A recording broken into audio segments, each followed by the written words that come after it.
আসসালামু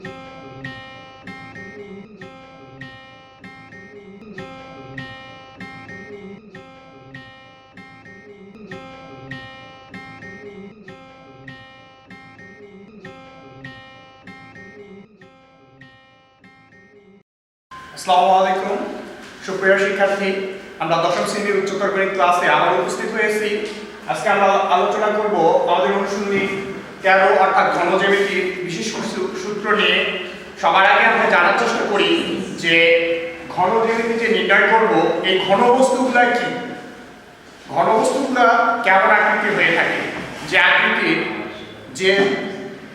যে বস্তুগুলার দৈর্ঘ্য থাকবে, প্রস্থ থাকবে, সঙ্গে সঙ্গে উচ্চতাও থাকবে, এই ধরনের বস্তুকে আমরা ঘনবস্তু বলব। অর্থাৎ তিনটা মাত্রা থাকবে যে বস্তুগুলো। যেমন ধরো আয়তাকার ঘনবস্তু। আয়তাকার ঘনবস্তু দেখতে কি রকম, ধরি যে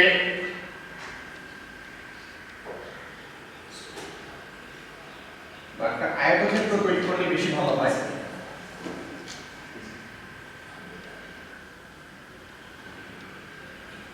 এর উপরে ঠিক সমান মাত্রার একটা আয়তক্ষেত্র তৈরি করি।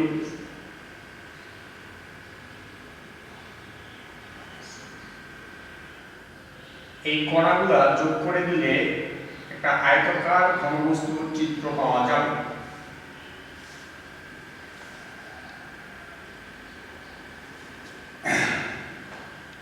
একটু বড় হয়ে গেল।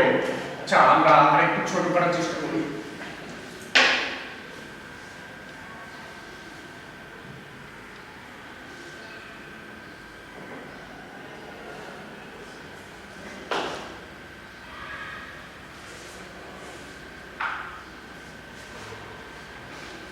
একটি আয়তাকার ঘনবস্তু, মনে করি যে এটা ভূমির উপর দাঁড়িয়ে আছে, এটা হচ্ছে ভূমি। তাহলে এই আয়তাকার ঘনবস্তুটার আমরা তিনটা মাত্রা পাবো। একটা পাবো দৈর্ঘ্য, একটা পাবো প্রস্থ, আর একটা সোজাই যেটা আছে উপরের দিকে সেটা হচ্ছে উচ্চতা। এই তিন ধরনের মাত্রা থাকবে, তবেই আমরা বলতে পারি এই বস্তুগুলো হচ্ছে ঘনবস্তু। এই ঘনবস্তুর আমরা দুই ধরনের পরিমাপ বের করতে পারি, এক হচ্ছে আয়তন আর দুই হচ্ছে পৃষ্ঠতলের ক্ষেত্রফল। সবার প্রথমে আমরা পৃষ্ঠতলের ক্ষেত্রফল নির্ণয় করা শিখব। যে আয়তাকার ঘনবস্তুর কয়টা তল আছে সে সম্পর্কে আগে আমরা ধারণা নেই। এখানে 6টা তল পাওয়া যায়। যেমন ধরো আয়তাকার ঘনবস্তু একটা রুমের মতো, অর্থাৎ একটা বক্সের মতো। আমার সামনে একটা বক্স আছে, দেখি যে এটা একটা আয়তাকার ঘনবস্তু। এর কয়টা মাত্রা আছে? এর তিনটা মাত্রা আছে। এক হচ্ছে দৈর্ঘ্য, দুই হচ্ছে প্রস্থ, তিন হচ্ছে উচ্চতা। এটা একটা আমাদের আয়তাকার ঘনবস্তু। এর কয়টা তল আছে যদি বলি আমরা, তাহলে 6টা তল আছে। যেমন নিচের দিকে একটা তল, উপরের দিকে একটা তল, দুইটা হয়ে গেল। আবার এ পাশে একটা তল, এ পাশে একটা তল, 4টা হয়ে গেল। এ পাশে একটা তল, এ পাশে আরেকটা তল, এভাবে 6টা তল আমরা পাবো। এখন 6টা তলের ক্ষেত্রফল নির্ণয় করার জন্য আমাকে আগে একটা তলের ক্ষেত্রফল বের করতে হবে।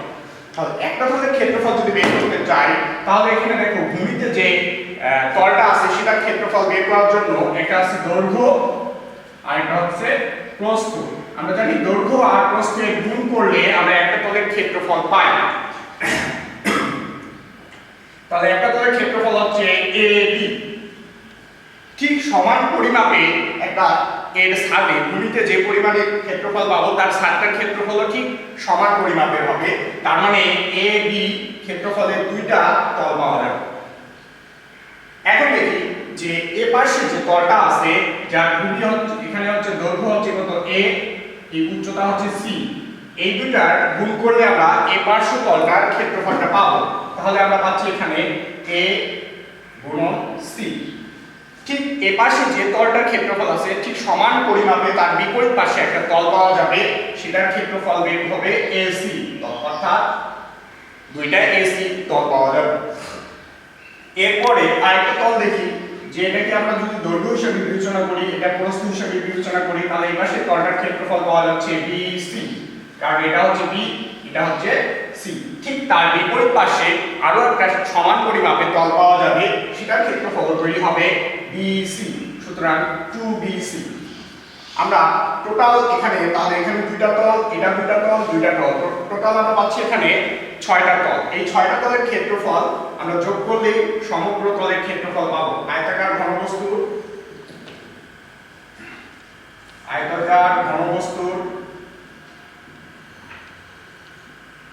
সমগ্র তলের ক্ষেত্রফল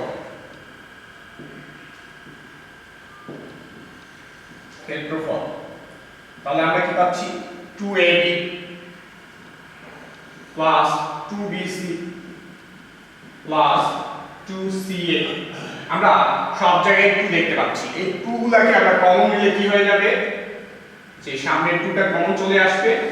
তাহলে এটা হচ্ছে আয়তাকার ঘনবস্তুর সমগ্র তলের ক্ষেত্রফল, অর্থাৎ 6টা তলের ক্ষেত্রফল। আর ক্ষেত্রফলের এককটা হচ্ছে বর্গ একক। এখন এর আয়তন নির্ণয় করব কিভাবে? আয়তাকার ঘনবস্তুর আয়তন মনে রাখতে হবে, পৃথিবীতে যত ধরনের আয়তাকার বস্তুই আমরা পাবো তার আয়তন নির্ণয় করার জন্য সবচেয়ে সহজ সূত্র হচ্ছে ভূমির ক্ষেত্রফল গুণন উচ্চতা। তাহলে ভূমির ক্ষেত্রফল আর উচ্চতা গুণ করলেই আমরা সকল আয়তাকার ঘনবস্তুর আয়তনগুলো পাই। তাহলে এখানে দেখি যে ভূমির ক্ষেত্রফলটা কি পাওয়া যাচ্ছে। ভূমিটা হচ্ছে a, এটা দৈর্ঘ্য a আর এটা প্রস্থ b। তাহলে ভূমির ক্ষেত্রফলটা পাচ্ছি আমরা ab। এর সঙ্গে কি গুণ করতে হবে, সেটা হচ্ছে উচ্চতা গুণ করতে হবে। উচ্চতা তাহলে এখানে কি পাওয়া যাচ্ছে c। তাহলে হচ্ছে আয়তাকার ঘনবস্তুর আয়তন নির্ণয় করতেছি আমরা ABC, অর্থাৎ দৈর্ঘ্য গুণ প্রস্থ গুণ উচ্চতা। এবং ঘনবস্তুর আয়তন নির্ণয়ের একক হচ্ছে ঘন একক। এভাবে আমরা প্রত্যেকটা ঘনবস্তুর আয়তন নির্ণয় করতে পারবো। এরপরে দেখি যে এর ঘনের সময় কর্ণ নির্ণয় করতে বলে। কর্ণ হচ্ছে বিপরীত দুইটা কোণের, পরস্পর বিপরীত দুইটা কোণের সংযোগ সরলরেখা। এই কর্ণ নির্ণয় করতে হয়। এই কর্ণ নির্ণয়ের সূত্র আয়তাকার ঘনবস্তুর কর্ণ root a square plus b square plus c square. এখানে শুধু একক ব্যবহার করতে হবে। হ্যাঁ, এভাবে আমরা এর পরবর্তী আলোচনা আসি যে ঘনক কি। যে আয়তাকার ঘনবস্তুর দৈর্ঘ্য প্রস্থ এবং উচ্চতা সমান হয়ে থাকে তাকে আমরা ঘনক বলে থাকি। অর্থাৎ এই আয়তাকার ঘনবস্তুটার দৈর্ঘ্যটা যত বড়, প্রস্থ তত বড়, উচ্চতা তত বড়, তবে আমরা এটাকে বলতে পারবো ঘনক। এখন ঘনকেরও ক্ষেত্রফল কিভাবে পাবো আমরা, আয়তন কিভাবে পাবো এবং কর্ণের দৈর্ঘ্য কিভাবে পাবো একটু দেখে নিই। যে ঘনকের সমগ্র তলের ক্ষেত্রফল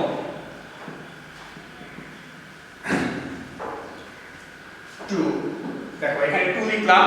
এখন দৈর্ঘ্য প্রস্থ উচ্চতা সমান হলে সবগুলাই মনে করতে হবে a।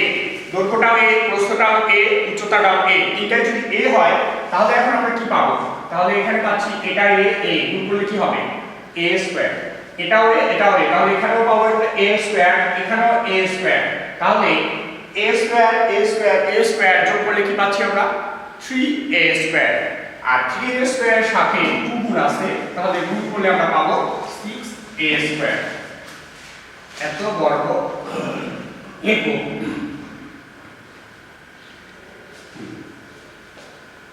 অনুরূপভাবে আয়তাকার ঘনবস্তুর বা ঘনকের আয়তন কি হবে? তাহলে এটা a, এটাও a হবে, এটাও a। অর্থাৎ এখানে তিনটাই যদি a হয় তাহলে a a a গুণ করলে পাবো আমরা a কিউব। এত ঘন একক। ঘনকের কর্ণ এখানে যদি a স্কয়ার হয়, এটাও a স্কয়ার, এটাও a স্কয়ার, অর্থাৎ তিনটাই যদি আমাদের a স্কয়ার হয় তাহলে রুটের ভিতরে পাবো আমরা 3a স্কয়ার। কিন্তু a স্কয়ার রুটে কাটা যায়, সুতরাং রুটটা শুধু 3 এর উপরে থাকবে আর এটা বাইরে থাকবে, রুটের বাইরে থাকবে। এত একক।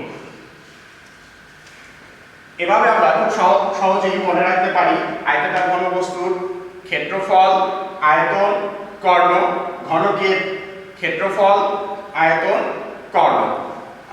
এরপরে আসি আমরা গোলক।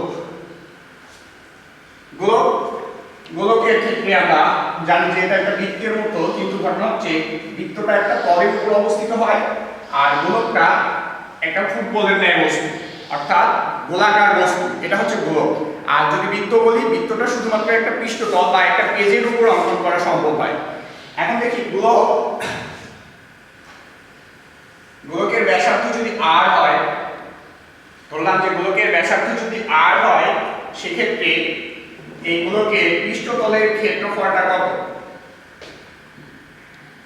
গোলকের পৃষ্ঠতলের ক্ষেত্রফল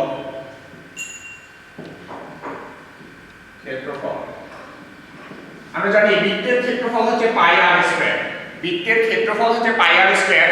এই বৃত্তের ক্ষেত্রফলকে যদি 4 দ্বারা গুণ করি তাহলে আমরা পাবো গোলকের ক্ষেত্রফল, পৃষ্ঠতলের ক্ষেত্রফল।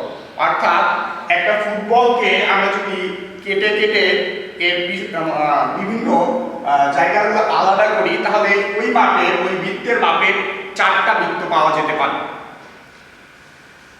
তাহলে গোলকের পৃষ্ঠতলের ক্ষেত্রফল আমরা কি পেলাম? 4 পাই r স্কয়ার বর্গ একক। গোলকের আয়তন 4/3 পাই r কিউব, এর একক হচ্ছে ঘন একক। আয়তনের একক ঘন একক। এরপরে আসি যে সিলিন্ডার, পাইপ বা বেলুন, খুব গুরুত্বপূর্ণ জিনিস। একই জিনিস ভিন্ন ভিন্ন নামে ডাকা হয়, কখনো বা সিলিন্ডার, কখনো বা পাইপ, কখনো বা বেলুন। এই আকৃতিটা কেমন? আকৃতিটা হয় এরকম।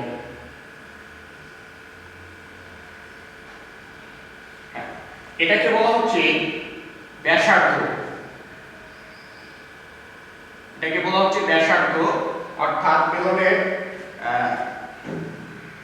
ভূমি যেখানে আছে, এই ভূমিটা তো বৃত্তাকার আকৃতি, গোলাকার আকৃতি, অর্থাৎ বৃত্তের ন্যায়। আর এটাকে বলা হচ্ছে এর ব্যাসার্ধ। আর এই যে এখান থেকে শুরু করে এই পর্যন্ত এই দূরত্বটাকে বলা হচ্ছে বেলুনের উচ্চতা।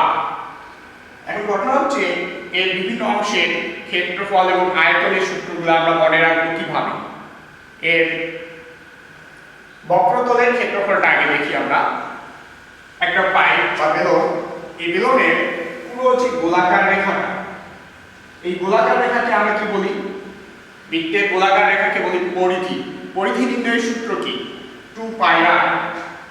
2 পাই r। এখন কথা হচ্ছে এই বৃত্তাকার যে গোলাকার যে পাইপটা আছে, এটাকে যদি আমরা কেচি দিয়ে কাটি, কাঁচি দিয়ে পুরোটাই এই দিক থেকে এই পর্যন্ত কেটে নেই, তাহলে দেখা যাবে এরকম একটা পেজ পাওয়া যায়, আয়তাকার আকৃতি, যার এই উচ্চতাটা ঠিক থাকে। এবং এই যে গোলাকার যে রেখাটা, এখানে আমরা 2 পাই r লিখে দেই যদি, তাহলে এখানে লেখাটা পাওয়া যাবে 2 পাই r, অর্থাৎ এইখান থেকে এই পর্যন্ত দূরত্বটা হচ্ছে 2 পাই r। তাহলে এখন আমরা খুব সহজেই বলতে পারি এর ক্ষেত্রফলটা কি হতে পারে। দৈর্ঘ্য হচ্ছে 2 পাই r, প্রশ্ন হচ্ছে h। তাহলে বক্রতলের ক্ষেত্রফল পাবো আমরা। বেলুনের বক্রতলের ক্ষেত্রফল কত? বেলুনের বক্রতলের ক্ষেত্রফল 2 পাই r, এটা হচ্ছে দৈর্ঘ্যটা পাচ্ছি, আর উচ্চতাটা কত পাচ্ছি? h, এত বর্গ একক। এটা হচ্ছে বক্রতলের ক্ষেত্রফল, অর্থাৎ যে অংশটা মোড়ানো আছে, অর্থাৎ গোলাকার আকৃতিতে মোড়ানো আছে, এই অংশটার ক্ষেত্রফল, এই তলটার ক্ষেত্রফল পাচ্ছি 2 পাই r h।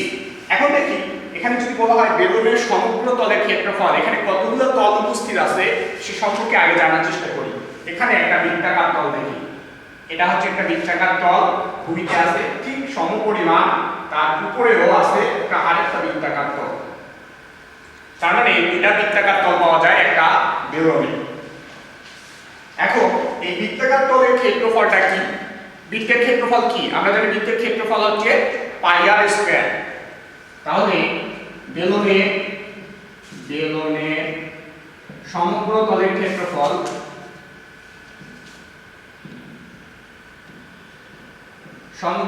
ক্ষেত্রফল কিভাবে বের করতে পারি আমরা? যে বৃত্তাকার তল হচ্ছে দুইটার ক্ষেত্রফল পাবো আমরা পাই আর স্কয়ার 2 পাই আর স্কয়ার লিখব। একটা বৃত্তের ক্ষেত্রফল হচ্ছে পাই আর স্কয়ার, দুইটা আছে যেহেতু সুতরাং আমরা 2 পাই আর স্কয়ার লিখব।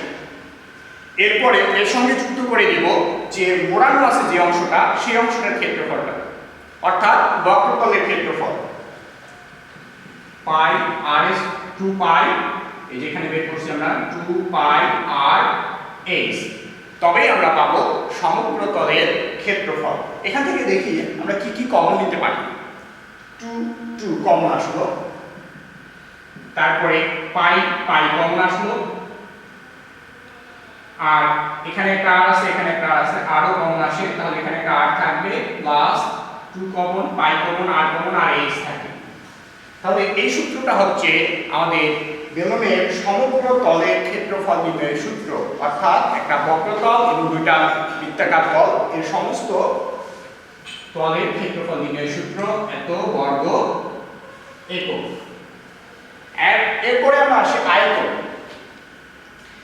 নির্ণয়ের সূত্র। আমি বলছিলাম যে কোনো বস্তুর আয়তাকার ঘনবস্তুই আসুক না কেন, তার আয়তন নির্ণয় করতে গেলে আগে ভূমিটার ক্ষেত্রফল বের করব, তার সঙ্গে এর উচ্চতা গুণ করব।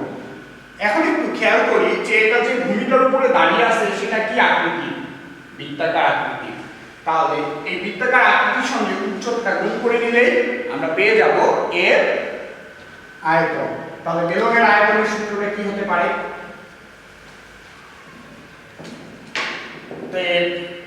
বেলনের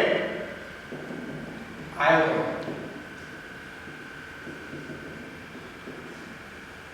বৃত্তাকার তলের ক্ষেত্রফল, অর্থাৎ ভূমি যার উপর দাঁড়িয়ে আছে সেটা হচ্ছে বৃত্তাকার তল, তার ক্ষেত্রফল হচ্ছে পাই আর স্কয়ার, তার সঙ্গে গুণ করতে হবে উচ্চতা হচ্ছে কত?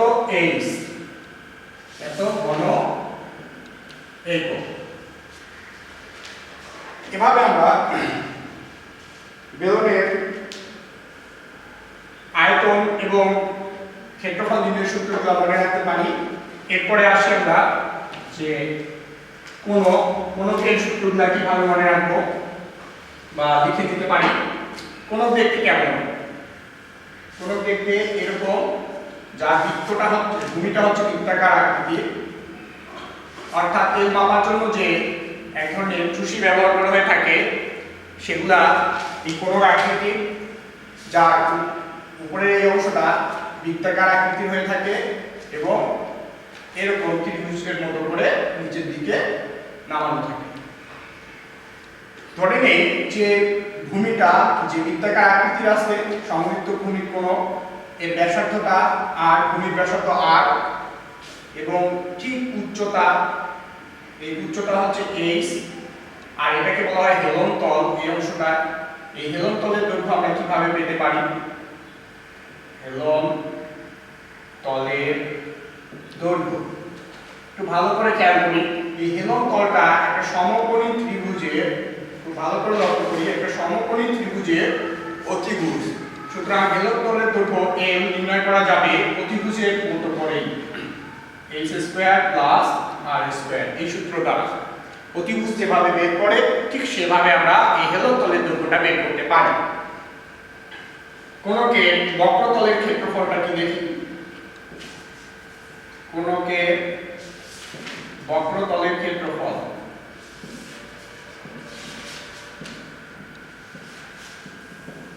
বক্রতল মানে যে অংশটা মোড়ানো আছে গোলাকার আকৃতিতে, এই অংশটাকে বলা হচ্ছে বক্রতল। এই অংশটার ক্ষেত্রফলটা হচ্ছে পাই আর এল, এত বর্গ একক।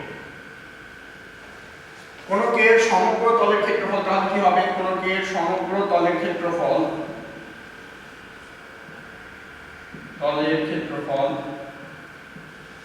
কোনকের এখানে কয়টা তল উপস্থিত আছে একটু ভালো করে লক্ষ্য করি। একটা মোড়ানো তল আছে যেটাকে আমরা বলতেছি বক্রতল, আর একটা কি আছে? বৃত্তাকার তল। দুইটা তল আছে, এই দুইটা তলের ক্ষেত্রফল যদি আমরা যোগ করি তবে আমরা পাবো সমগ্র তলের ক্ষেত্রফল। তাহলে বৃত্তাকার তলটা কি? এর ক্ষেত্রফল আমরা পাই পাই আর স্কয়ার। বৃত্তাকার তলের ক্ষেত্রফল পাই আর স্কয়ার। আর যে বক্রতল সেটা আমরা উপরে আগেই নির্ণয় করেছি, তার মান হচ্ছে পাই আর এল। এই দুটাকে যোগ করলেই আমরা পেয়ে যাব সমগ্র তলের ক্ষেত্রফল। এখান থেকে একটু লক্ষ্য করি আমরা কি কি কমন নিতে পারি। কমন নিতে পারি পাই এবং তার সাথে আর, তাহলে আর প্লাস এল এত বর্গ একক। এরপরে আয়তন নির্ণয় সূত্র। আয়তন নির্ণয় সূত্র অনেক সহজ। আমি বলছিলাম যে ভূমির ক্ষেত্রফলের সঙ্গে উচ্চতা গুণ করলেই সব ক্ষেত্রেই আমরা আয়তন পেয়ে যাই। এখানে দেখি যে কোণকের আয়তন, তাহলে এখানে ভূমির ক্ষেত্রফলটা কত? ভূমিতে কি বৃত্তাকার না, তাহলে বৃত্তের ক্ষেত্রফল হচ্ছে পাই আর স্কয়ার এবং এর উচ্চতা কত? এর উচ্চতা হচ্ছে h। কিন্তু এখানে একটা প্রশ্ন হচ্ছে এই কোণটা কি যার ভূমিটা যত বড় তার উপরের ছাদটা কি তত বড়ই আছে, সমান মাপের আছে? না, নেই। এখন একটু খেয়াল করি, যার ভূমি এবং উপরের অংশটা সমান আকৃতির হয়ে থাকে সেক্ষেত্রে আমরা এই সূত্রটা ফলো করি। কিন্তু যখন দেখা যাচ্ছে যে উপরের দিকটা চিকন হয়ে গেছে, সূচালো হয়ে গেছে, তখন আসল ক্ষেত্রফল বা আয়তনটা আমরা কিভাবে পেতে পারি? দেখো যে তিনটা অংশে বিভক্ত হয়ে গেছে। কতটি অংশে বিভক্ত হয়েছে? এটা তিনটা অংশে বিভক্ত হয়েছে। তার মানে তিন ভাগের মধ্যে আমরা কয় ভাগ নির্ণয় করতেছি? কোণকের ক্ষেত্রফলের ক্ষেত্রে আমরা নির্ণয় করতেছি তিন ভাগের মধ্যে এক ভাগ। অর্থাৎ কোন বস্তুর মাথাটা যদি এরকম সুচালো হয়ে যায় তাহলে তার আয়তন নির্ণয়ের ক্ষেত্রে 1/3 সামনে বসাই দিতে হয়। আবারও বলতেছি, কোন বস্তুর মাথাটা যদি উপরের দিকে সুচালো হয়ে যায় এভাবে, তাহলে এর ক্ষেত্রফল নির্ণয়ের জন্য আমাকে সামনে বসাতে হবে 1/3। একটু ভালো করে লক্ষ্য করো, এখানে যখন আমাদের সমান ছিল তখন ক্ষেত্রফলটা ঠিক আগের মতোই ছিল, যেমন ভূমির ক্ষেত্রফল গুণন উচ্চতা। এটা হচ্ছে সিলিন্ডারের ক্ষেত্রফল। আর সিলিন্ডারের আয়তন, আর সিলিন্ডারের আয়তন থেকে আমরা যদি এরকম কোণকের আয়তন বের করি তাহলে তিনটা অংশ তৈরি হচ্ছে। তিনটা অংশের মধ্যে আমরা একটা অংশের মান বের করতেছি, এই কারণেই বের হচ্ছে 1/3 পাই আর স্কয়ার h, আর এককটা হবে ঘন একক।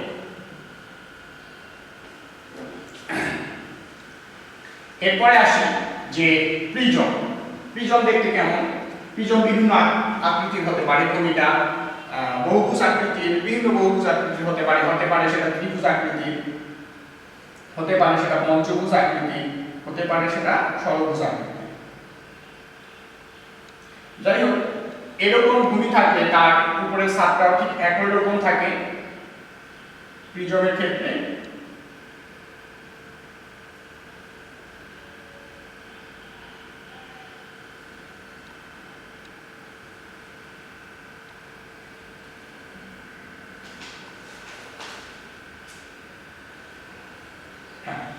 ঠিক একই রকম থাকে, এটা ভূমি ধরি আর এটা ছাদ।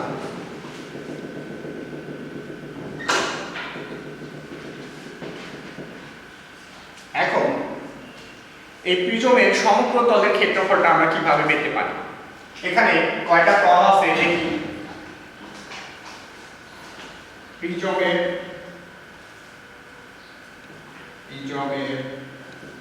সমগ্র তলের ক্ষেত্রফল যতটুকু ভূমি থাকে ঠিক সমান মাপের একটা তার ছাদ থাকে। ভূমিটা যেমন আকৃতির হোক না কেন তোমাকে ওই আকৃতির সূত্র ফলো করে তার ক্ষেত্রফলটা বের করতে হবে। সুতরাং প্রিজমের ক্ষেত্রফল বের করার জন্য আমরা 2 ইনটু ভূমির ক্ষেত্রফল লিখতে পারি।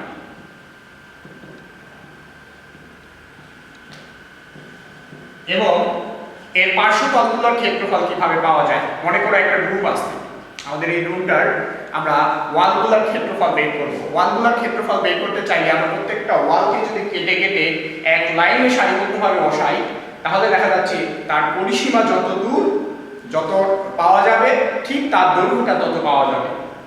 তার মানে পরিসীমার সমান হচ্ছে আমাদের ওয়ালটার দৈর্ঘ্য পেয়ে গেলাম। যদি আমরা প্রত্যেকটা ওয়ালকে কেটে কেটে একের পর এক সিরিয়ালে বসাই তাহলে আমরা কি পাবো? এর দৈর্ঘ্যটা কতটুকু পাবো?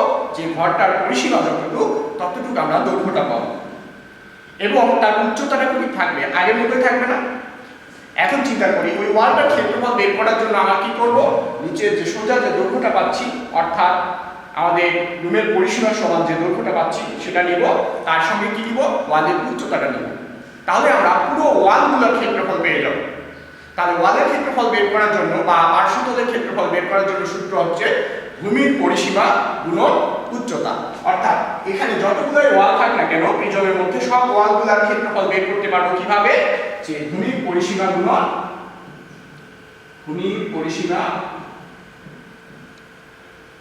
গুণন উচ্চতা। এই হচ্ছে প্রিজমের সমগ্র তলের ক্ষেত্রফল, অর্থাৎ যতগুলো তল আছে এখানে সব তলের ক্ষেত্রফল বের করার সূত্র। এরপরে এর এককটা কি এককে ব্যবহার করব, ক্ষেত্রফলের একক হচ্ছে বর্গ একক। অবশ্যই অ্যানসার লিখে আমার শেষে লিখতে হবে বর্গ একক, যে একক উল্লেখ করা থাকবে। এরপরে প্রিজমের আয়তন, আয়তন নির্ণয়ের জন্য আমি বলছিলাম একটাই সূত্র, সেটা কি, ভূমির ক্ষেত্রফল গুণন উচ্চতা। ভূমিটা যেই আকৃতিরই থাক না কেন সেই ক্ষেত্রফলটা আগে আমাকে বের করতে হবে। তাহলে ভূমির ক্ষেত্রফল গুণন উচ্চতা, এই সূত্র দ্বারা সমস্ত বস্তুর আয়তন নির্ণয় করা যায়। এত ঘন একক। এরপরে আমাদের সর্বশেষ যে বস্তুটা পাচ্ছি পিরামিড। মিশরের পিরামিডের গল্প আমরা অনেকেই শুনছি। এখন দেখি এই পিরামিডের বিভিন্ন অংশের আয়তন বা ক্ষেত্রফল নির্ণয় করা যাবে কিভাবে। পিরামিডগুলো হয় যে ভূমিটা বিভিন্ন আকৃতির হতে পারে, পঞ্চভুজ বা ষড়ভুজ আকৃতির হয় এবং এর মাথাটা সুচালো হয়।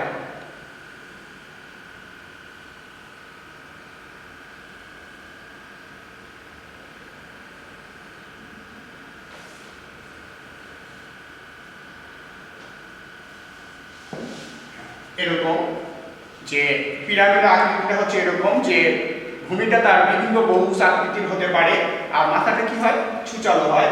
এই ধরনের পিরামিডের ক্ষেত্রফলগুলো আমরা কিভাবে পেতে পারি। তাহলে পিরামিডের ক্ষেত্রফল বের করার জন্য আমাকে কি করতে হবে, পিরামিড ক্ষেত্রফল বলতে সমগ্র তলের ক্ষেত্রফল।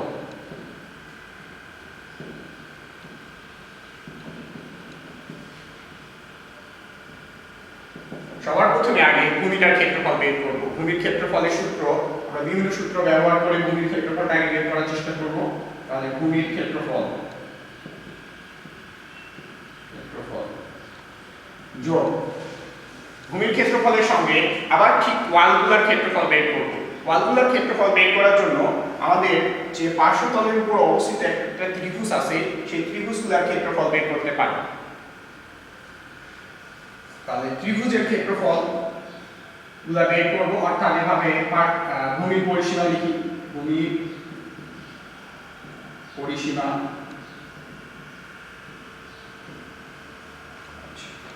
পরিসীমা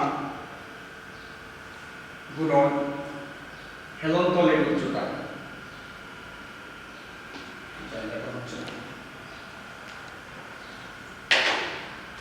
এখানে ভূমির ক্ষেত্রফলের সঙ্গে যোগ করব আমরা ভূমির পরিসীমা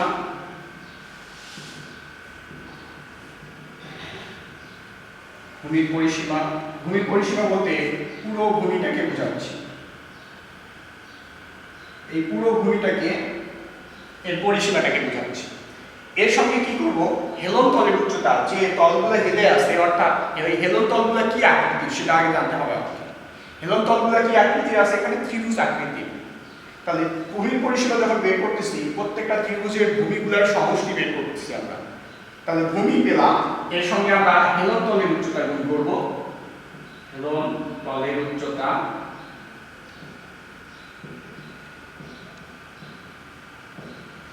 এটার সঙ্গে আবার হাফ গুণ করে দিব, কারণ আমরা ত্রিভুজের ক্ষেত্রফল নির্ণয় করার জন্য সূত্র জানি হাফ গুণন ভূমি গুণন উচ্চতা। আবার বলতেছি ত্রিভুজের ক্ষেত্রফল নির্ণয়ের সূত্র আমরা জানি হাফ গুণন ভূমি গুণন উচ্চতা। এখন বলছে ভূমির পরিসীমা বলতে পুরো ভূমিটাকে বোঝাচ্ছে ত্রিভুজগুলো, এবং হেলনতলের উচ্চতা বলতে বোঝাচ্ছে প্রত্যেকটা ত্রিভুজের উচ্চতাটাকে বোঝাচ্ছে। এভাবে আমরা পিরামিডের সমগ্র তলের ক্ষেত্রফলটা পেতে পারি। এরপরে পিরামিডের আয়তন কি হতে পারে? আয়তন, পিরামিডের আয়তন আমরা জানি আয়তন নির্ণয়ের সবার ক্ষেত্রে সবসময় সূত্র আমরা করি একটাই, ভূমির ক্ষেত্রফল গুণন ভূমির ক্ষেত্রফল গুণন উচ্চতা। অর্থাৎ আমাকে উচ্চতা আগে জানতে হবে, ভূমিটার ক্ষেত্রফল জানতে হবে, তবেই আমরা পিরামিডের ক্ষেত্রফল বের করতে পারি। এখন কথা হচ্ছে আমরা উপরের দিকটা সুচল হয়ে গেছে, আবার শীর্ষবিন্দুটা কি হয়ে গেছে? সুচল হয়ে গেছে। আমি বলছিলাম যে শীর্ষবিন্দুটা যদি এরকম চিকন হয়ে আসে তাহলে এর আয়তন নির্ণয়ের জন্য আমরা সর্বক্ষেত্রেই 1/3 গুণ করে দিই, কারণ মোট আয়তনটা এটা 3 ভাগের 1 ভাগ হয়ে যায় যখন উপরের দিকটা চিকন হয়ে আসে। আর এর আয়তন নির্ণয়ের একক হবে কি? ঘন একক, ঘন একক। আর ক্ষেত্রফল নির্ণয়ের এককটা হবে সর্বদাই বর্গ একক। সুপ্রিয় শিক্ষার্থীরা, আমরা বাসায় নিজে নিজে এগুলা খাতায় তুলে নিজে নিজে বিভিন্ন আকৃতি সম্পর্কে ধারণা নেওয়ার জন্য বস্তুগুলো হাতে নিয়ে বা ছবি এঁকে এই বস্তুগুলো সম্পর্কে ধারণা নেব এবং এই সূত্রগুলা নিজের মতো করে মনে রাখার চেষ্টা করব। সুপ্রিয় শিক্ষার্থীরা, এই আশা ব্যক্ত রেখে আজকের ক্লাস আমি এখানে শেষ করতেছি। আল্লাহ হাফেজ।